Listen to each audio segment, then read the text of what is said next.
நான் உங்களை வாழ்த்துகிறேன். மறுபடியும் உங்களை பார்ப்பதிலே, ஆண்டவருடைய வார்த்தையை பேசுவதிலே மிகுந்த மகிழ்ச்சி அடைகிறேன். கர்த்தருடைய பிள்ளைகளே, நாம் இன்றைக்கும் தியானிக்கும்படியாய் எடுத்துக்கொண்ட வேத வசனம் யோவான் எழுதின சுவிசேஷம் 20ஆம் அதிகாரம் அதன் 15ஆம் வசனத்தை முன்பாகத்தை நாம் வாசிப்போம். யோவான் 20ஆம் அதிகாரம் அதனுடைய 15ஆம் வசனத்தின் முன்பாக. இயேசு அவளை பார்த்து, ஸ்திரீயே ஏன் அழுகிறாய்? ஸ்திரீயே ஏன் அழுகிறாய்? யாரை தேடுகிறாய்? யாரை தேடுகிறாய் என்றார் என்று எழுதப்பட்டிருக்கிறது. ஏன் அழுகிறாய் என்ற தலைப்பிலே நாம் இன்றைக்கு தியானிக்க போகிறோம். நம்முடைய வாழ்க்கையில அழுகை என்பது எல்லாருக்கும் வரக்கூடிய ஒன்று. சிலர் காரணமே இல்லாமல் அழுவோம், அப்படிதானே? சிலர் காரணத்தோடு அழுது கொண்டே இருப்போம். யார் என்ன சொன்னாலும் மனசு என்ன செய்யாது, சமாதானமே வராது. ஆனால் இங்கே மரியாளை குறித்து நாம் பார்க்கிறோம்.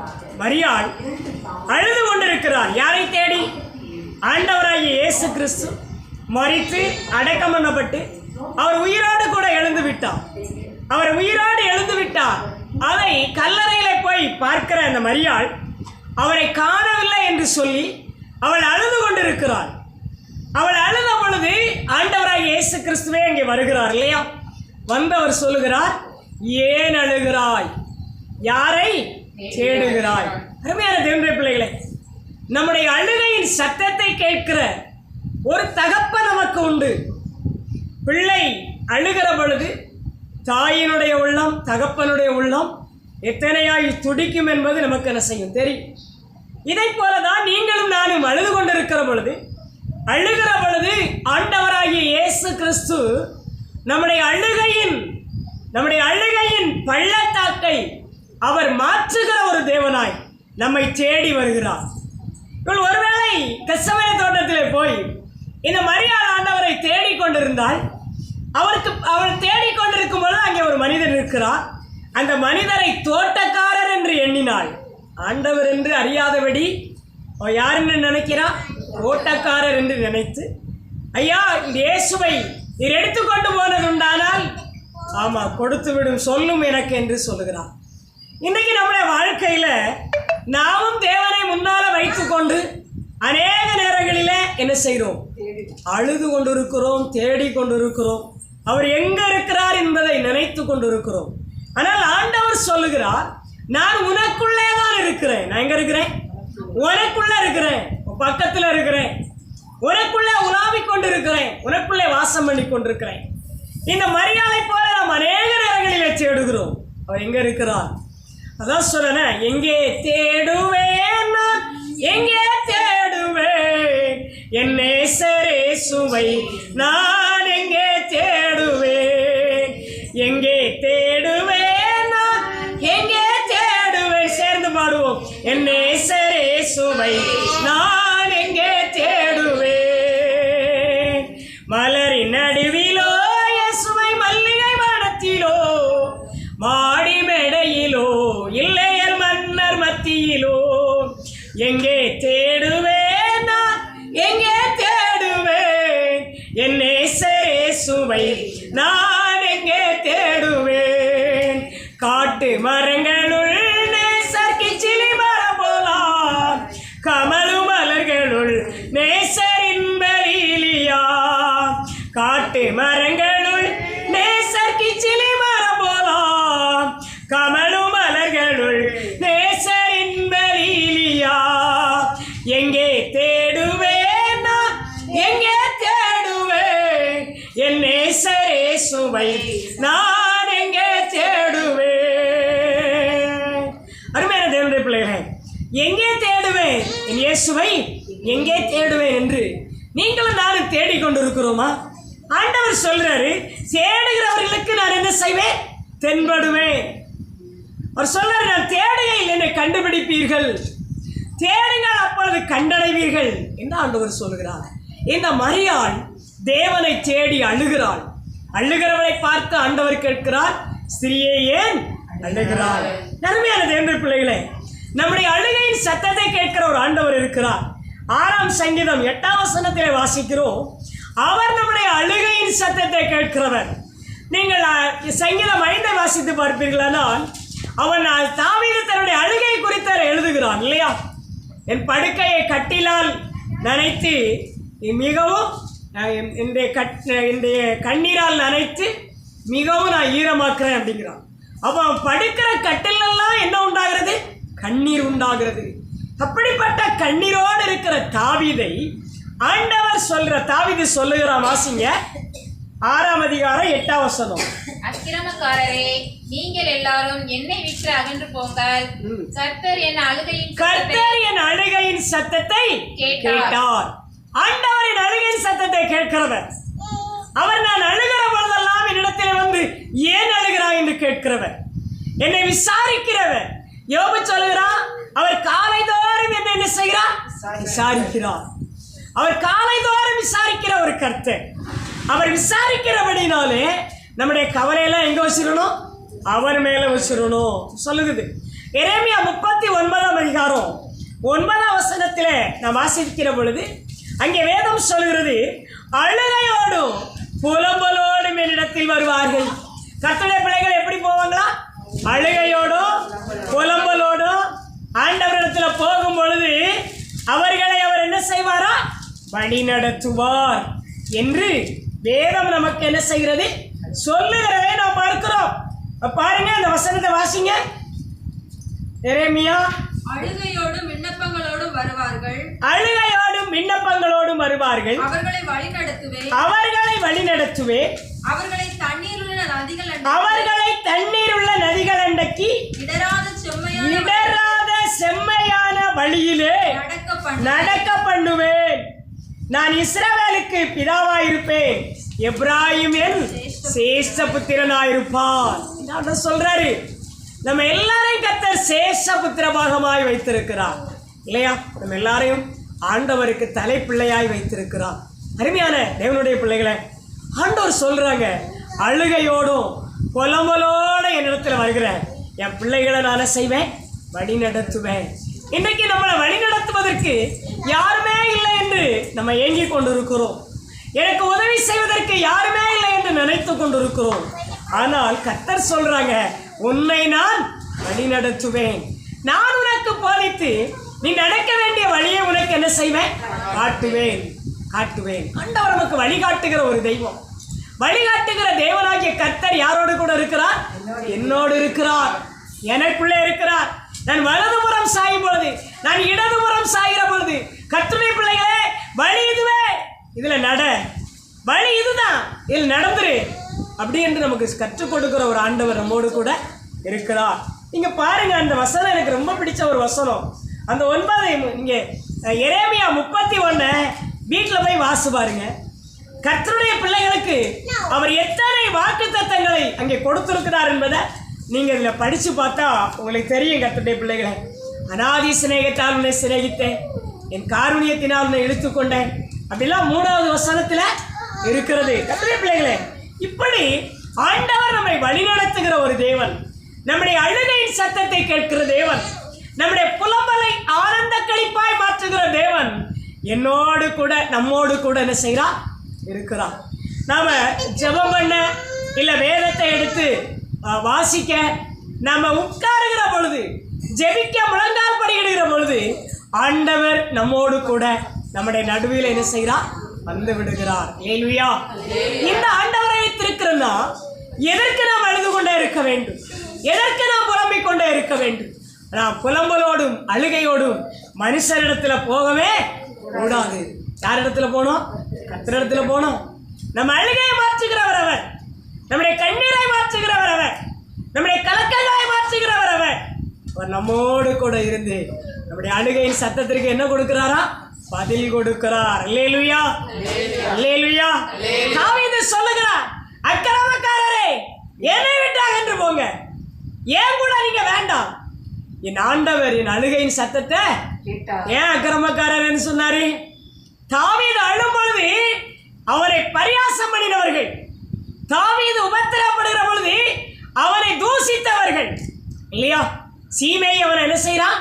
அதிகமா தூசிக்கிறான் அப்படின்னா கெட்டவாய் சொல்லி பேசி இருக்கிறான். அதனால அவன் சொல்றான், அக்கிரமக்காரர் என்னை விட்டு அகன்று போங்க, என்னை விட்டு அகன்று போங்க, கர்த்தரின் அழுகையின் சத்தத்தை கேட்டார். அல்லேலூயா. மனுஷரிடத்துல போய் அழுவதை முற்றிலும் தவிர்க்கணும். முற்றிலும் என்ன செய்யணும்? தேவனிடத்தில் அழுகணும். தேவனுடைய பாதப்படியில முழங்கால் படிட்டு ஜெபிக்க முடியலையா? அழுங்க. இருதயத்தில் இருக்கிற பாரம் போக வர அழுங்க. ஒரு இருதயத்துல சமாதானம் என்ன செஞ்சிடும்? உண்டாயிரும். அல்லேலூயா, அல்லேலூயா. பலன் போக மட்டும் அழுதானா? யாரு? தாவீது. தன்னுடைய பலன் போக மட்டும் அழுதான். ஏன் அழுதான்? இந்த சொந்த பிள்ளையே தன்னை விரட்டுதானே, கொலை செய்ய கொல்வதற்கு விரட்டுதானே அப்படின்னு சொல்லி தாவீது தன்னுடைய பலன் போக மட்டும் அழுதான். வெறுங்காலாய் நடக்கிறான். மலை மேல தவண்டு தவண்டு ஏறுகிறான். சங்கீதம் 142:1 வாசித்து பாருங்கள். அவன் சொல்றா, கர்த்தாவே தாவீதையும் அவனுடைய சகல உபத்திரவத்தையும் நினைத்தருளோன்னு சொல்லி அழுதாங்க. ஆண்டவர் எவ்வளவு நல்ல ஆண்டவர். அந்த தாவீது தான் சொல்லுகிறான், கர்த்தரின் அழுகையின் சத்தத்தை நம்ம அழுதா கேட்பாரா கேட்க மாட்டாரா? நிச்சயம் கேட்பார். ஏன் அழுகிறாய், யாரை தேடுகிறாய் என்று கேட்ட ஆண்டவர் இன்றைக்கு நம்மையும் பார்த்து கேட்கிறார்.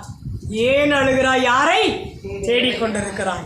அருமையான தேவனுடைய பிள்ளைகளே, இரண்டாவது நம்ம முதல்ல அழுகையோடு போகிறோம், புலம்பலோடு போகிறோம். இரண்டாவது யோவேல் 2ஆம் அதிகாரம் 12ஆம் வசனத்துல நம்ம வாசி பார்ப்போம்னா, உபவாசத்தோடும் அழுகையோடும் புலம்பலோடும் என்னிடத்தில் வருவார்கள். வாசிங்க பார்ப்போம். ஆதலால் நீங்கள் இப்பொழுது உபவாசத்தோடும் அழுகையோடும் புலம்பலோடும் உங்கள் முழு இருதயத்தோடும் என்னிடத்தில் திரும்புங்கள் என்று கர்த்தர் சொல்லுகிறார். ஆண்டவர் என்ன சொல்றாங்க? உனக்கு ஒரு உபத்திரவமா, உனக்கு ஒரு துன்பமா, உனக்கு ஒரு வியாதியா, உனக்கு ஒரு பலவீனமா, நீ மனுஷரால் நெருக்கப்படுகிறியா, அப்படி இருப்ப அப்படின்னா நீ உபவாசத்தோடு அழுகையோடு என்னிடத்தில் என்ன செய்? திரும்ப. மனுஷரிடத்துல போய் என்ன செய்யக்கூடாது? அழக்கூடாது. இல்லை அழக்கூடாது. இல்லை ஒரு வாசகம் ஒன்று நான் வாசித்தேன். எதிரி செத்தா கூட எதிரி முன்னால் என்ன செய்யாத? அழாத. அவன் நீ சாகிறத கூட சந்தோஷமா துக்கமா நினைக்க மாட்டான், சந்தோஷமா நினைக்க மாட்டான். நீ அழுதுகிட்டே இருக்கத எப்படி நினைப்பானா? சந்தோஷமா நினைப்பான். அழுதுகிட்டே இருக்கான் அப்படின்னு சந்தோஷப்படுவான். அப்போ ஆண்டவர் சொல்றாங்க, உனக்கு துக்கம் வருது, உனக்கு அழுக வருது, உனக்கு புலம்பல் வருதுன்னா நீ உபவாசத்தோட இடத்துல திரும்பு. நீ உபவாசித்த இடத்துல திரும்பு. இன்னைக்கு நிறைய கிறிஸ்தவ விசுவாசிகளை கேட்டா உபவாசமே என்ன செய்ய முடியல? இருக்க முடியல. உபவாசமே இருக்க முடியல. உபவாசம் இருந்தாலும் ஜெபமே பண்ண முடியல. எப்படி ஆண்டவர் அழுகின் சத்தத்தை கேட்பார்? ஆண்டவர் சொல்றாங்க, உனக்கு கண்ணீர், துக்கம், கவலை, கலக்கம் யார்கிட்டையும் சொல்ல, மனசுல உள்ளத எனக்கிட்ட சொல்ல. நீ உபவாசத்தோடு வா, உபவாசத்தோடு வா. அதனால்தான் நாம் அடிக்கடி உபவாச ஜெபங்களை வைக்கிறோம். உபவாசத்தோடு ஜெபிக்கணும், ஆண்டவருடைய சமூகத்தில் காத்திருக்கணும். ஆண்டவர் சொல்றாரு, நீ உபவாசத்தோடும் அழுகையோடு என்னிடத்தில் திரும்பினால் உன்னை வழி நடத்துவேன், உன்னை வழி நடத்துவேன். ஆண்டவர் நம்மை வழி நடத்துகிற ஆண்டவராக நம்மோடு கூட இருக்கிறார். ஆதியாகமம் 21:16 நம்ம வாசித்து பார்ப்போம்னா, ஆகார் பிள்ளை சாகிறத பார்க்க மாட்டேன்னு சொல்லி அம்பரியும் தூரத்துக்கு போயிட்டா. அப்படிதானே? ஆமா, தூரமா போயிருந்தா. பிள்ளையுடைய சத்தம் யாருக்கு என் காதுல என்ன செய்யக்கூடாது? ஏன்னா பிள்ளை சாக போற பிள்ளையுடைய சத்தம் என் காத்துல கேட்க கூடாது அப்படின்னு சொல்லி அவ தூரத்துல போய் நின்று அவ அழுதுட்டு இருக்கிறான். ஆண்டவர் பிள்ளையின் சத்தத்தை, வசனம் அப்படிதான் இருக்கு, தேவன் பிள்ளையின் சத்தத்தை கேட்டான். வந்து அந்த ஆகாருக்கு ஒரு தண்ணீர் துறவை என்ன செய்தார்? காண்பித்தார். அவன் தண்ணீரை நிரப்பி துருத்தில கொடுத்தார். அவளோடு பேசினார். இவனும் ஒரு பெரிய ஜாதியாய் மாற்றுவேன். இன்றைக்கு நம்ம பிள்ளை கர்த்தருடைய பிள்ளை ஆகாத ஒரு பிள்ளையா இருக்கலாம், இல்லை இந்த பிள்ளை இருப்பதை விட சாகலாம் நினைக்கிற ஒரு பிள்ளையா இருக்கலாம். பிள்ளைகள் சாகட்டும், இவ்வளவு கொடுமைப்படுதான்னு சொல்லி ஜெபம் பண்ணக்கூடிய அளவுக்குரிய பிள்ளைகளா கூட இருக்கலாம். ஆனா அந்த பிள்ளைகளை ஒரு பெரிய ஜாதியாய் கர்த்தர் மாற்றுவார் என்பதை மறந்து போகவே, அந்த பிள்ளையை தேவன் ஒரு பெருத்த ஜனமாய் அதிபதியாய் மாற்றுவார் என்பதை மறந்துவிடக் கூடாது. இஸ்மவேல் இஸ்ரவேலர்களுக்கு எதிராக இருப்பான் என்று கர்த்தரே சொன்னாங்க. அப்படிதானே? இஸ்மவேல் இஸ்ரவேலர்களுக்கு எதிராகவே இருப்பான் அப்படின்னு கர்த்தர் சொன்னாங்க. ஆனால் அந்த இஸ்ரவேலுக்கு இஸ்ரவேலை தேவன் அவ்வளவாய் நேசிக்கிறார், இன்னமும் நேசித்துக் கொண்டிருக்கிறார். ஆனால் அந்த இஸ்மவேல் ஒரு பலத்த ஜாதியாகி இப்படி எதிராக இருப்பான் என்று தெரிந்து கூட கர்த்தர் அவனை ஆசீர்வதித்தார். இல்லையா சொல்லுங்க? அந்த இஸ்மவேலையே ஒரு ஜனக்கூட்டமாவான் என்று ஆசீர்வதித்த ஆண்டவர் உங்க பிள்ளையை ஆசீர்வதிப்பாரா, ஆசீர்வதிக்க மாட்டாரா? ஆசீர்வதித்து உயர்த்துவாரா, உயர்த்த மாட்டாரா? உயர்ந்த அந்தஸ்துல வைப்பாரா, வைக்க மாட்டாரா? வைப்பாருங்க. சிறைபிடிக்கப்பட்டு கொண்டு போன தானியேல் ராஜாவின் கொலுமண்டபத்தில் இருந்தான். எங்க இருந்தான்? ராஜாவின் கொலுமண்டபத்தில் இருக்கிறது காரணம் என்ன? அவன் தேவனுடைய பிள்ளை. அப்படிதானே? தேவனுடைய பிள்ளை. ஆகையால் தான் சிறை கைதியாய் கொண்டு போகப்பட்ட அந்த தானியேல் பாபிலோன் தேசத்துல கொலுமண்டபத்தில் உட்கார்ந்து அதிகாரிகள் அதிபதிகளுக்கு 3ஆம் அதிபதியா இருந்தான். இல்லையா சொல்லுங்க? வரமாட்டேங்க. ஏன் பிள்ளைய கர்த்தரப்படி அதிபதியாய் மாற்றுவார்? இல்லை, நம்ம கடைசி கால ஊழியக்காரன் நினைவு நாளுக்கு நான் போயிருந்தேன். அண்ணன் பிரசங்கம் பண்ணார், சின்ன அண்ணன். அவர் சொன்னார், எங்கள் அண்ணன் சொல்லுவான், நான் அந்த மந்திரி கூட போனேன், இந்த மந்திரி கூட காரில் போனேன், அந்த அமைச்சர் கூட போனேன், அந்த அதிகாரி கூட டெல்லியில் காரில் போனேன், பிளேட்டில் போனேன் அப்படின்னு அண்ணன் சொல்லுவான். இல்லை, ஆனால் தேவன் அவனை தெரிந்து கொண்ட உடனே அதெல்லாம் விட்டுட்டு எங்கே வந்தான்? ஊழியத்துக்கு வந்தான்னு சொல்லி சாட்சி இல்லை. நம்ம பிள்ளைகளை கர்த்தர் எப்படி வைப்பாரா, வைக்க மாட்டாரா? வைப்பார். விசுவாசிக்கணும், நம்பணும். அதுதான் நம்பிக்கைனா வாழ்க்கை. ஏன்னா சிறைபிடிக்கப்பட்டு கொண்டு போனா செயலில் வச்சு அடிமையா வச்சு கஞ்சி கொடுக்கணும், அப்படிதானே? ஆனா இந்த தானியேலை எங்க கொண்டு வச்சார் ஆண்டவர்? கொலுமண்டபத்தில், ராஜாவின் கொலுமண்டபத்தில் போயிருந்தானோ. அதிபதியாய் அதிகாரியாய் கர்த்தர் உங்க பிள்ளைய மாற்ற முடியும். தேவன் உங்க பிள்ளைய மாற்ற முடியும். விசுவாசிங்க. தேவன் என் பிள்ளை விரும்புகிறதை செய்வதற்கு அவர் சர்வ வல்லமை உள்ளவராக இருக்கிறார். நான் நேற்று அப்படி சாப்பாடு கொண்டு வந்துட்டு போயிட்டே இருக்கும்போது அழுதுட்டே போனேன். ஏன் அழுதுட்டே போனேன்? ஆண்டவர் இந்த வருஷம் நமக்கு என்ன வாக்கு கொடுத்தாரு? உன்னை தலைவன் ஆக்குவேன், உன்னை அதிபதி ஆக்குவேன். ஆண்டவரே, இந்த 36 பேருக்கு சாப்பாடு கொடுக்க என்ன ஒரு அதிபதியா வச்சிருக்கீங்களே, இல்லையா? ஆண்டவர் சர்வ வல்லமை உள்ள. நான் என் கனவுல கூட நினைச்சு பார்க்கல. எத்தனை பேருக்கு நம்ம உதவி செய்வோம், மக்கள்லாம் சேர்ந்து நீங்க செய்றீங்க. ஆனால் நான் அதை முயற்சி பண்ணி செய்து கொண்டு கொடுப்பதை நான் ஆண்டவருக்கு அழுகையோடு நன்றி சொல்லிக்கிட்டே போனேன். இதெல்லாம் பெற்றுக்கொள்வதற்கு நான் எவ்வளவு வேணும் தகுதியே இல்லை ஆண்டவரே. எனக்கு எந்த ஒரு சூழ்நிலையும் கிடையாது, இல்லையா? உங்களுக்கெல்லாம் தெரியும். ஆனால் தேவன் நம்மை அதிபதியாய் தலைவனாய் வைப்பது எத்தனை பெரிய பாக்கியம் தெரியுமா? அருமையான தேவனுடைய பிள்ளைகளே, ஆண்டவர் சொன்னால் செய்வார். அல்லேலூயா.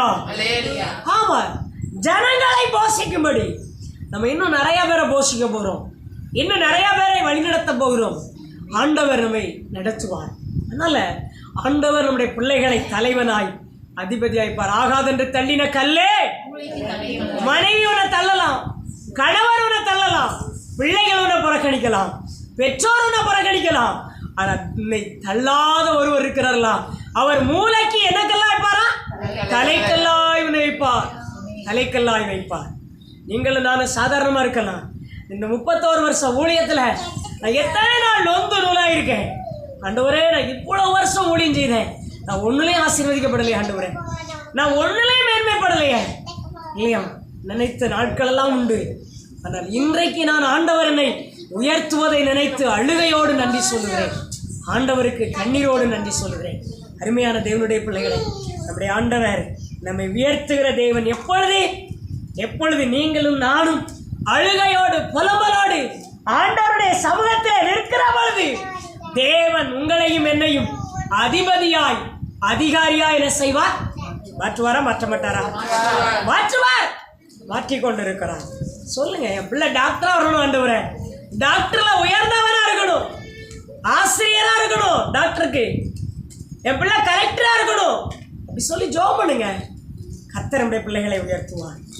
ஏன் அப்படின்னா, சிறைப்பட்டு போனவனுக்கே அவ்வளோ ஒரு அதிகாரம் ஆண்டவர் கொடுத்தாரு அப்படின்னா நம்ம பிள்ளைக்கு தருவாரா தரமாட்டாரா? தருவார், நிச்சயம் தருவார். எல்லாராலும் புறக்கணிக்கப்பட்ட யோசேப்பு, எல்லாராலும் சகோதரர்களால் துரத்தப்பட்ட யோசேப்பு, குழியிலே தூக்கி போடப்பட்ட யோசேப்பு, அங்கே பார்வோனுடைய அரண்மனையில் ராஜாவுக்கு அடுத்த ஸ்தானத்தில் கத்தர் வச்சாங்க. இல்லையே சொல்லுங்க. பிள்ளைய பிரதம மந்திரிக்கு அடுத்த ஸ்தானத்தில் வைக்க முடியுமா? முடியாதா? முடியும். தேவனால் கூடாத காரியம் ஒண்ணுமே இல்லைங்க. விசுவாசிக்கிறவனுக்கு எல்லாம் கூடும், விசுவாசிக்கிறவனுக்கு எல்லாம் கூடும் கூடும். நம்ம நிறைய நேரங்களில் பார்க்குறோம் இல்லையா? கூலி வேலை, கொத்தனார் கையால் வேலை பார்க்குறவங்க, கூலி வேலை பார்க்குறவங்க பிள்ளைங்கள்லாம் பெரிய பெரிய லெவலில் வேலை, விளையாட்டில் இல்லையா, வேலைகளில் பெரிய பெரிய லெவலில் கர்த்தர் என்ன செய்கிறாங்க, கொண்டு போயிட்டு இருக்கிறாங்க. நம்ம எல்லாம் பார்த்து கொண்டிருக்கிறோம். நம்ம பிள்ளைய ஆண்டவர் கொண்டு போவார் என்கிற நம்பிக்கை நமக்கு என்ன செய்யணும்? ஆகாருடைய பிள்ளையை கர்த்தர் பெரிய ஜாதியாய் மாற்றினார். இஸ்ரவேலுக்கு எதுவாக தான் இருப்பான், என் பிள்ளைகளுக்கு எதிராக தான் இருப்பான். ஆனாலும் அவன் ஆபிரகாமுக்கு பிறந்த பிள்ளை அல்லவா, ஆகினாலே அவனை ஒரு பெரிய ஜனக்கூட்டமாய் நான் மாற்றுவேன் என்று ஆண்டவர் மாற்றினாரா? மாற்றலையா? மாற்றினார். கர்த்தருடைய பிள்ளைகளை ஏன் அழுது கொண்டிருக்கிறார்? யாரை தேடிக்கொண்டிருக்கிறோம்? இன்னொரு வசனத்தை கூட நாம் வாசிப்போம். யாத்ராகம் 3ஆம் அதிகாரம் 14ஆம் வசனத்தில் நமக்கு தெரிந்த ஒரு வசனம் தான். இஸ்ரவேல் ஜனங்கள் பெருமூச்சோடு கூட அழுறாங்க. இந்த இஸ்ரவேலுடைய அழுகையை கர்த்தர் பார்த்தார். வாசிங்க 3:17 யாத்ராகம். சத்தமா வாசிங்க. நான் உங்களை எகிப்தின் சிறுமையிலிருந்து நீக்கி பாலும் தேனும் ஓடுகிற தேசமாகிய கானானியர், எத்தியர், எமோரியர், பெரிசியர், ஏவியர், எபூசியருடைய தேசத்துக்கு கொண்டு போவேன் என்று சொன்னேன் என்றார் என்று சொல்லு. ஆண்டவர் சொல்றாங்க, இந்த இஸ்ரவேல் ஜனங்களை நான் எல்லா ஜனங்களையும் துரத்தி விட்டு, அந்த ஜனங்களை துரத்தி விட்டு அந்த தேசத்துல, கானான் தேசத்துல கொண்டு போய் செய்வேன், குடிபோக பண்ணுவேன், குடியிருக்க பண்ணுவேன். இந்த இஸ்ரவேல் ஜனங்கள் அப்போஸ்தலர் நடவடிக்கையில் வாசித்து பார்ப்போம் அப்படின்னா, இஸ்ரவேல் ஜனங்கள் பெருமூச்சு விட்டு கொண்டிருந்தாங்களா? என்ன பெருமூச்சு விட்டு இருந்தாங்க? யார் இந்த எகிப்தின் அடிமைத்தனத்திலிருந்து எங்களை விடுவிப்பார்? யார் எங்களை இந்த எகிப்தின் அடிமையிலிருந்து எங்களை விடுவித்து வெளியே கொண்டு வருவார்கள் என்று அவர்கள் அழுது புலம்பி அவர்கள் பெருமூச்சு விட்டு கொண்டிருந்தார்கள்.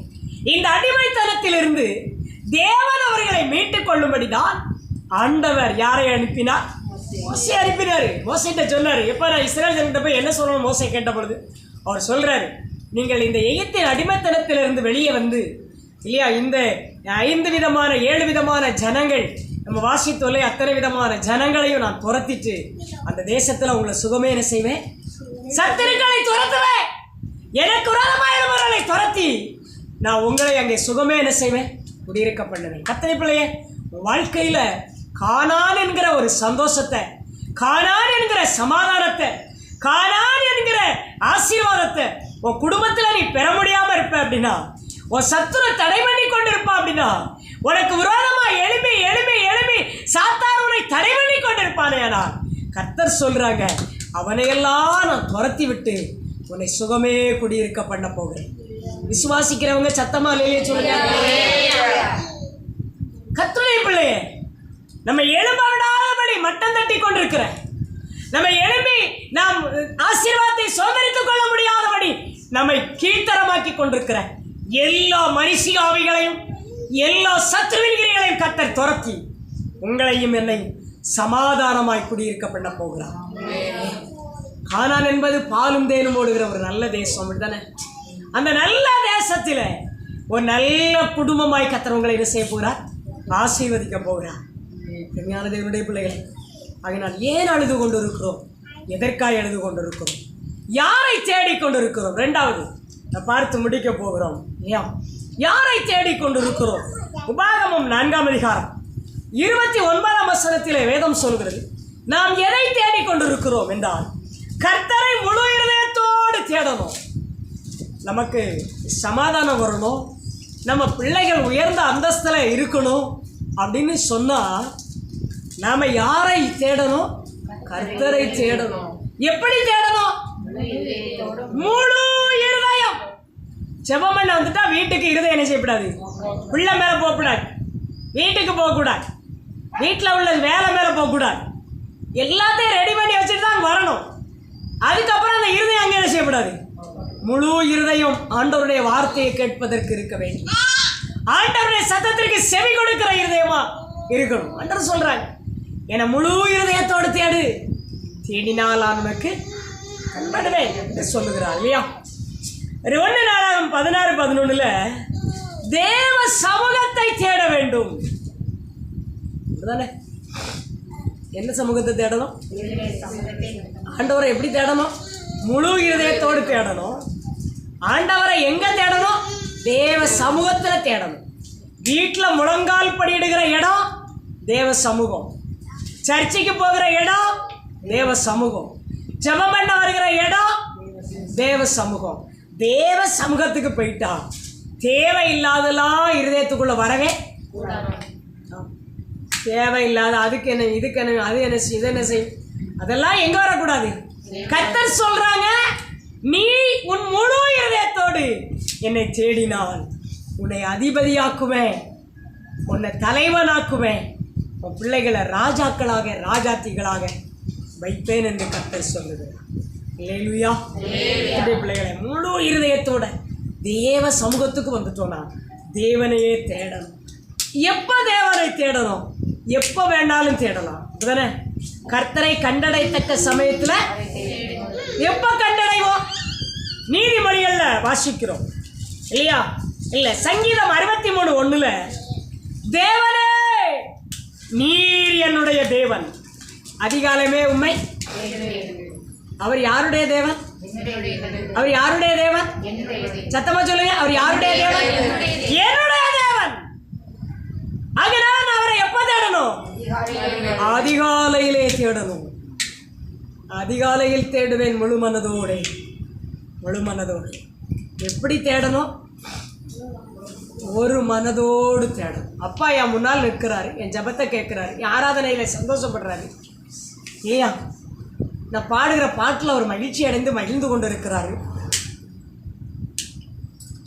ஒரு இடத்துல பரிசேயர் மக்கள் சொல்லுவாங்க, அவர் மதிமயங்கி இருக்கிறார் அப்படி சொல்லுவாங்க. என்ன சொல்லுவாங்க? நான் சொல்ல வசனம், மதிமயங்கி இருக்கிறார் அப்படின்னு சொல்லுவாங்க. ஆண்டவர் அவன் உலகத்தானே ஆண்டவர் மதிமயங்கி இருக்கிறாரு சொல்றான் ஊழியத்தின் பாதையில். ஆனா நாம கர்த்தரை ஆராதிக்கிற பொழுது, தொழுது கொள்ளுகிற பொழுது அவர் நம்முடைய அருகிலே மதிமயங்கி நம்முடைய ஆராதனை என்ன செய்கிறார்? கேட்டுக்கொண்டு இருக்கிறார். இல்லையா? சொல்லுங்களேன். புதிதாய் திருமணம் செய்த கணவனும் மனைவியும் எதையுமே நினைக்க மாட்டாங்க, அப்படிதானே? நீங்களாம் திருமணம் செய்து போனவர்கள் யோசித்து பாருங்க, ஆரம்ப காலம் எப்படி இருந்தோம், இப்போ எப்படி இருக்கோம், அதை பிறகு சிந்திங்க. ஆனால் அந்த கணவனும் மனைவியும் என்ன நினைப்பாரு, என்ன பண்ணுவாங்க? தன்னுடைய வாழ்க்கைக்குரிய, தன்னுடைய வாழ்வுக்குரிய, தன்னுடைய குடும்பத்திற்குரிய அந்த சிந்தனையில தான் ஓடிக்கொண்டே இருப்பார்கள். தேவனும் அப்படித்தான். அவர் நம்முடைய ஆத்ம உணவாளன் இல்லையா? அதான் நம்ம அன்னைக்கு பாடல் பாடணும். என்ன பாடல் பாடணும் அப்படின்னா, ஆண்டோடைய வருகை குறித்த பாடல் பாடும் பொழுது அக்கா ஒரு தரிசனம் பார்த்தாங்க. மாலை இல்லை, மாலை, அந்த மாலையில் அந்த மாலை சரியான ஒரு ஆயத்தம் இல்லாத ஒன்று காணப்பட்டது என்று. இப்போ மணவாளன் வரும்பொழுது நம்ம ஆயத்தம் உள்ளவர்களாக இருக்க வேண்டும் என்பதற்கு கர்த்தர் அந்த குறைகளை நமக்கு என்ன செய்தார்? சுட்டி காண்பித்தார். அந்த மணவாளன் நம்முடைய ஜெபத்தை கேட்க வருகிற பொழுது என் பிள்ளையுடைய எதிர்காலம் எப்படி இருக்க வேண்டும் என்று அவள் கேட்கிறாள். அவளோடு நான் அதை சம்பாசிக்க வேண்டும் என்று அவர் வருகிறார் இல்லையா? அதிகாலையில் என்னை தேடுகிறவர்கள் என்னை கண்டடைவார்கள் என்று நீதிமொழி 8:17 வாசிக்கும். அதனால்தான் தாவீது சொல்றா, தேவனே நீர் என்னுடைய தேவன், நீர் ஏன் தேவன், அதனால நான் அதிகாலமே உம்மை தேடுவேனா. எப்படி தேடுவான்? அந்த வசனத்தை சத்தமா வாசிங்களேன். 63:1 நீர் என்னுடைய தேவன், அதிகாலமே உம்மை தேடுகிறேன், வறண்டதும் விடாய்த்ததும் தண்ணீரற்றதுமான நிலத்திலே என் ஆத்துமா உம்மேல் தாகமாயிருக்கிறேன். தண்ணீரற்றதான நிலத்தில இருக்கிறதை போல அவன் தாகத்தோடு தேடுறான். எப்படி தேடுறான்? இப்போ தண்ணி தவறுக்கு வெயிலில் நடந்தே போகிறோம். யாராவது நமக்கு ஒரு முறை தண்ணி தர மாட்டாங்களா? அப்படி ஏங்குவோம் பார்த்தீங்களா? அந்த சூழ்நிலையெல்லாம் அனுபவிச்சிருக்கீங்களா? யோசிச்சு பாருங்க. நாங்கள்லாம் அனுபவிச்சிருக்கிறோம். யாரும் ஒரு கிளாஸ் தண்ணி கொடுக்க மாட்டாங்க. யாரும் எங்கேயாவது ஒரு தண்ணீர் கிடைக்காதா என்றெல்லாம் நாங்கள் கதிரெடுத்து சுமக்கும் பொழுது நினைத்திருக்கிறோம். எங்கள் அக்கா இருக்கிறா, வயக்காட்டில் கதிரெடுத்து சுமக்கும் பொழுது சில இடங்களிலே தண்ணீரே இருக்காது இல்லை. அப்படிப்பட்ட ஒரு தாகத்தோடு கூட யாரை தேடணும்? ஆண்டவரை தேடணும். அப்படி தாகம் நமக்கு இருக்குதா? வறண்ட நிலம், எப்போ நமக்கு தண்ணி விடுவாங்கன்னு சொல்லி ஏங்கிக்கிட்டு இருக்கும் பார்த்தீங்களா? எப்போ தேவன் நம்மளை ஆசீர்வதிப்பாருங்கிற அந்த ஏக்கத்தோடு தேவ சமூகத்தில் என்ன செய்யணும்? இருக்கணும். தாவீது அப்படி தான் சொல்கிறாரு, அப்படி தான் தேடினார். அந்தி சந்தி மத்தியான வேலைலாம் நான் தியானம் பண்ணி முறையிடுகிறேன். இரவு முழுவதும் உடைய வசனமே எனக்கு உணவாயிற்று. எவ்வளோ வாஞ்ச, எவ்வளோ தாகம். நம்ம இரவு படுத்தா கண்ணிலேருந்து அப்படியே என்ன வடிது? எதுக்கு வடிதே தெரியாமல் வடியும். அப்படி தானே? சில பேர்ட்ட கேட்டால் எதுக்கு அழுதுனே தெரியல, ஆனால் அழுதையாக வருது அப்படிம்பாங்க. ஆனால் ஆண்டவர் சொல்லுறாங்க, தாவீது சொல்லுகிறான், நாள் முழுவதும் அது என் தியானம். நாள் முழுவதும் அது என் தியானம். எது? வேத வசனம் தியானப்பா சொல். நம்ம வேத வசனத்தில் தியானத்தோடு தாகத்தோடு ஆண்டவரை தேட வேண்டும் என்பதை கர்த்தர் நமக்கு கற்றுக் கொடுத்து கொண்டு இருக்கிறார். ஏசாயா 55:6 கண்டடையத்தக்க சமயத்தில் ஆண்டவரை செய்யணும். அதுக்கு ஒரு சமயம் கர்த்தர் வச்சிருக்கிறாங்க. காலை 3 மணிலேருந்து 6 மணிக்குள்ளே ஆண்டவரை தேடி கண்டுபிடிச்சிடணும். இல்லையா சொல்லுங்க? காலையில் 3 மணிக்குலேருந்து 6 மணிக்குள்ளே கண்டடையத்தக்க சமயம். காலையில் 9 to 12 மணி கர்த்தரை கண்டடையத்தக்க சமயம். மாலையில் 6 to 9 மணி முதலாம் ஜாமம் கண்டடையத்தக்க சமயம். இந்த சமயங்களில் தேவனை தேடி நம்ம என்ன செய்யணும்? கண்டுகொள்ள வேண்டும் என்பதாக ஆண்டவர் சொல்லுகிறார்.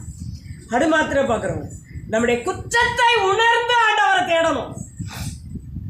ஆண்டவருடைய சமூகத்துக்கு நம்ம போகும் பொழுது ஆண்டவருக்கு விரோதமான என்ன காரியம் யோசித்திருக்கிறோம், சிந்தித்திருக்கிறோம், செயல்பட்டுருக்கிறோம், பேசியிருக்கிறோம், பக்கத்து வீட்டுக்காரங்களை என்ன பேசணும், கணவனை என்ன பேசணும் இல்லையா, பிள்ளைகளை என்ன பேசணும்.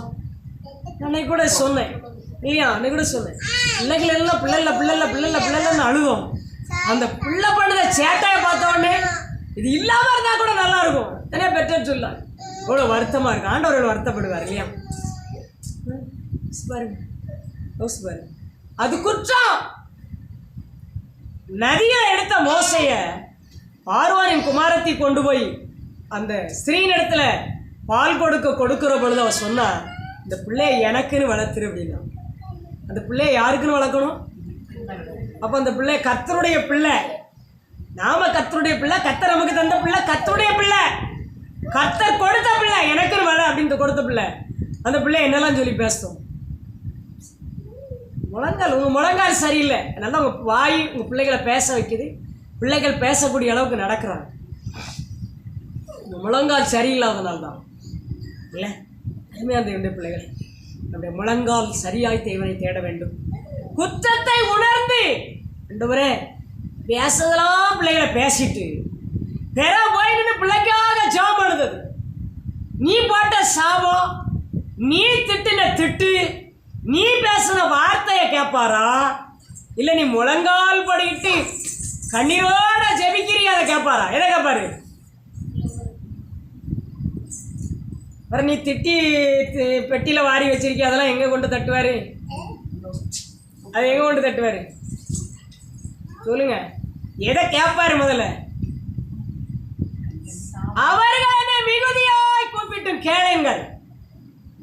அவர் கொடுத்த பிள்ளைய கண்ட மாதிரி பேசுத, அவர் கொடுத்த பிள்ளைய நீ கண்ட மாதிரி நடத்துத, எப்படி கூப்பிட்டா கேட்பாரு? எப்படி கூப்பிட்டா கேட்பாரு? இந்த பிள்ளைய முதல்ல மனதார மன்னிங்க. பிள்ளைய முதலார மன்னிச்சு அந்த பிள்ளை தலைமையில தரம் கை வச்சு ஜெபம் பண்ணுங்க. அந்த பிள்ளை நீங்கள் சொல்லுவதை அப்படியே கேட்டு கீழ்ப்படியும். கர்த்தர் சொன்னால் நம்ம கீழ்ப்படியணும்னு விரும்புதோம்ல, நம்ம சொன்ன பிள்ளை கேட்காதா? ஏதோ ஆண்டவர் கேட்பார். சிந்திச்சு பார்க்கணும். ஆண்டவர் குற்றத்தை உணர முதல்ல. உன் பிள்ளைய பேசினதா, உன் புருஷனை பேசினா, இவன் இருக்கிறத விட போயிடுறது நல்லதுன்னு பேசினத, இவன் இருக்கிறத விட நம்ம ஒன்றுமே உருப்படாதுன்னு சொல்லி நினைக்கிறத, அதெல்லாம் முதல்ல ஆண்டவர் சமூகத்தில் உணர்ந்து மன்னிப்பு கேட்டுட்டு அதுக்கப்புறம் பிள்ளைக்காக, புருஷனுக்காக, மனைவிக்காக ஜெபம் பண்ணுங்க. கர்த்தர் உங்க ஜெபத்தை என்ன செய்வாரு? ஆமா, எல்லாம் அதை கேட்பாரா, இதை கேட்பாரா, அதை கேட்பாரா, இதை கேட்பாரா அப்படின்னு கேள்விக்குறியோ நிற்க கூடாது. ஆண்டவருடைய சமூகத்தில் போகும்பொழுது மனதார நம்மளை விட்டு கொடுத்து என்ன செய்யணும்? ஜெபிக்க வேண்டும் என்பதாக நான் பார்க்கிறோம்.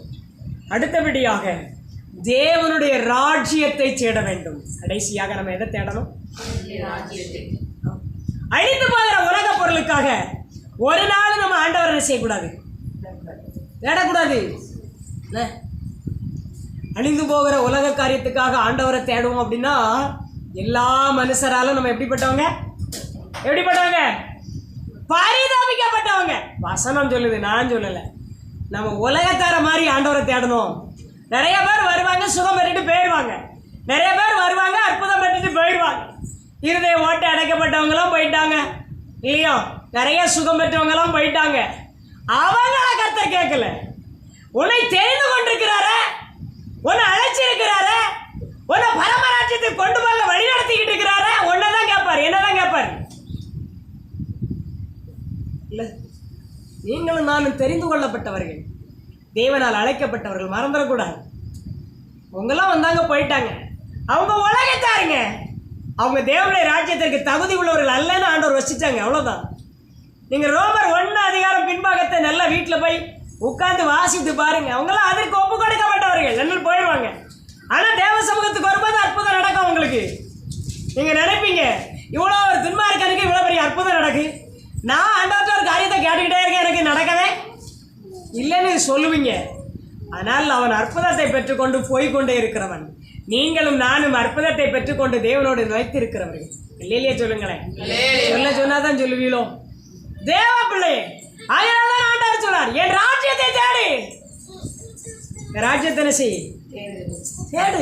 ராஜ்யத்துக்குரிய காரியத்துக்கு என்னத்தெல்லாம் நீ விடணுமோ அதெல்லாம் விடு. நேற்று நாங்கள் சிந்திச்சோம், தேவனை நாம் கோபப்படுத்துவது எது, தேவன் நம்ம மேல வெறுப்பை காட்டுவது எது அப்படின்னு கொஞ்சம் சிந்திச்சு பார்த்தோம் இல்லையா? அப்போ அதெல்லாம் நம்ம என்ன செய்யணும்? ஆராய்ந்து பார்க்க வேண்டும். உங்களை நீங்கள் உய்த்து ஆராய்ந்து பாருங்கள். நம்மளை முதல்ல உணரணும், நான் எப்படிப்பட்டவா, நான் எப்படிப்பட்டவன். நம்மளை உணர்ந்து தேவ சமூகத்தை தேடணும். தேவனுடைய ராஜ்யத்தை தேடுங்கள் என்று லூக்கா 12:31 வாசிக்கிறோம். அப்போ ஆண்டவருடைய ராஜ்யம் என்பது அழியாதது, அது சீக்கிரம் வரப்போகுது. சீக்கிரம் வரப்போற ஆயத்தப்படுன்னு சொல்லியிருக்கிறாங்க. சத்தத்தை கேட்டிருக்கிறேன், நான் உங்களுக்கு நான் சொல்லியிருக்கிறேன். என்னை நான் ஆயத்தப்படுத்தணும், உங்களையும் நான் ஆயத்தப்படுத்தணும், நீங்களும் ஆயத்தப்படணும். தெய்வ பிள்ளைகளே, நம்முடைய குடும்பம் எதற்குரியது? இந்த குடும்பம் எதற்குரியது? நீங்க மட்டும் வரக்கூடாது, உங்க புருஷன் வரணும், மனைவி வரணும், உங்க பிள்ளைகள் வரணும். எல்லாரும் யாருடைய ராஜ்யத்தை சுதந்திரிக்கணும்? ஆண்டவர் சொல்றீங்க, ராஜ்யத்தை தேடு. ஒரு நாள் ஆண்டவர்கிட்ட எல்லாரும் ஆசீர்வாதமே பேசுறாங்களா? ஆண்டவரே, நான் மட்டும் இப்படி கடிந்து கடிந்து பேசுறேன்னு. ஆண்டவர் சொன்னாங்க, நித்திய ஜீவனை குறித்து மட்டும்தான் பேச உனக்கு அதிகாரம் என்ன. அப்ப நித்திய ஜீவனுக்கு போகக்கூடிய வழியை ஆண்டவர் விரும்புகிறார். அல்லேலூயா, அல்லேலூயா, அல்லேலூயா. தேவனுடைய ராஜ்யத்தை தேடணும். அப்பா, இன்னைக்கு விடிஞ்ச உடனே சொல்லணும், உங்க ராஜ்யத்துக்கு வருவதற்கு பிரியமானதை என் புருஷன் செய்யணும், என் பிள்ளைகள் செய்யணும், என் மனைவி செய்யணும், நான் செய்யணும் இல்லையா? ஒப்பு கொடுத்து ஜெபம் பண்ணுங்க. உமக்கு பிரியமானதை செய்ய கற்றுத்தாரோம். உமக்கு பிரியமான வழி நடக்க நடத்தும்.